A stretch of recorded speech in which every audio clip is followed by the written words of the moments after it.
നിങ്ങൾ ഇടുക്കിയിലേക്കാണോ അതോ വണ്ണപ്പുറം ചേലച്ചോട് വഴി കൂടെ ആണെങ്കിൽ നമ്മുടെ വെൺമണി കഴിഞ്ഞ് ഏകദേശം 1 കിലോമീറ്റർ പോയി കഴിയുമ്പോൾ നല്ല ഫുഡൊക്കെ കഴിക്കാൻ പറ്റുന്ന കിടിലൊരു സ്ഥലമാണ് ഇന്ന് പരിചയപ്പെടുത്തുന്നത് കേട്ടോ.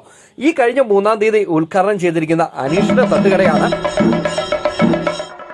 കഴിഞ്ഞ 8 വർഷക്കാലമായിട്ട് വെൺമണിയിൽ പ്രവർത്തിച്ചുകൊണ്ടിരുന്ന അനീഷിന്റെ തട്ടുകട ഇനി പുതിയ രൂപത്തിൽ വെൺമണിയിൽ നിന്ന് 1 കിലോമീറ്റർ ചേലച്ചോട്ട് റൂട്ടിലേക്ക് മാറിയാണ് ഈ കടയുള്ളത് കേട്ടോ. കഴിഞ്ഞ 3-ാം തീയതി പ്രിയപ്പെട്ട MP ആണ് ഇത് ഉദ്ഘാടനം ചെയ്തത്. നല്ല ഹോട്ടൽ മാത്രമല്ല, അതിനോട് ചേർന്ന് തന്നെ നല്ല ബേക്കറിയും ജ്യൂസ് പാർലറും ഒക്കെ ഉണ്ട്. രാവിലെ 7 മുതൽ രാത്രി 12 മണി വരെ പ്രവർത്തിക്കുന്ന ഈ കടയിൽ രുചിയേറും വിഭവങ്ങളാണ് സെർവ് ചെയ്യുന്നത്. നല്ല ബിരിയാണി, അത് നമുക്ക് പറയാതിരിക്കാൻ പറ്റില്ല. ഉച്ചയ്ക്കത്തെ ഊണ് അതും നല്ല സ്പെഷ്യൽ കൂട്ടിക്കൊണ്ട് നല്ല പോത്തും ചൂടൻ പൊറോട്ടയാണ് ഇവിടുത്തെ ഏറ്റവും വലിയ ഹൈലൈറ്റ് കേട്ടോ. നാവിൽ കൊതിയൂറുന്ന നല്ല കിടിലൻ ചിക്കൻ കറി, ഇടുക്കിയിലെ നല്ല കൊടംപുളിയൊക്കെ ഇട്ട് വെക്കുന്ന നല്ല മീൻകറി തീർന്നിട്ടില്ല, ഇനിയുമുണ്ട് ഏറെ കേട്ടോ.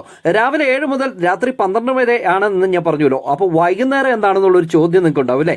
ഇടുക്കിയിലെ സ്പെഷ്യൽ കപ്പ ബിരിയാണി ഇവിടെ സെർവ് ചെയ്യുന്നുണ്ട്. അതുപോലെ തന്നെ മസാല ദോശയുണ്ട്. വൈകുന്നേരം നല്ല പൊറോട്ടയും അതുപോലെ നല്ല പോത്ത് ഫ്രൈയും ഒക്കെ നിങ്ങൾക്ക് ഇവിടെ കിട്ടും കേട്ടോ. ഇടുക്കിയിലേക്ക് ഇനിയുള്ള യാത്രയിൽ നിങ്ങൾ മറക്കണ്ട അനീഷിന്റെ തട്ടുകട വെൺമണി.